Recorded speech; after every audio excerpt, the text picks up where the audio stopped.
রাসূল সাল্লাল্লাহু আলাইহি ওয়াসাল্লামের জীবনে কোনো পাপ ছিল না, কোনো গুনাহ ছিল না, কোনো অন্যায় ছিল না। তিনার আগের গুনাহ মাফ, পরের গুনাহ মাফ, তবুও তিনি দিনে ৭০ বারেরও বেশি পড়তেন আস্তাগফিরুল্লাহ, আস্তাগফিরুল্লাহ। তিনি নবী হয়ে মুহাম্মদ রাসূলুল্লাহ সাল্লাল্লাহু আলাইহি ওয়াসাল্লাম, তিনি আল্লাহর প্রেরিত রাসূল, নবী।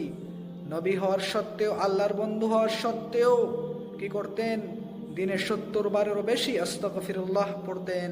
যার আগের গুনাহ মাফ, পরের গুনাহ মাফ, জিনার গুনাহ ছিল না, অন্যায় ছিল না, কোনো কিছুই ছিল না, তবুও তিনি আস্তাগফিরুল্লাহ পড়তেন।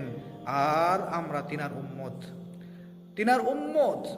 আমরা তো বেশি বেশি করে আমাদেরকে পড়তে হবে, আমাদেরকে পড়তে হবে দিনে অন্তত ১০০ বার আস্তাগফিরুল্লাহ পড়তে হবে। আল্লাহ সুবহানাহু ওয়া তাআলার কাছে মাফ চাইতে হবে। আমরা কত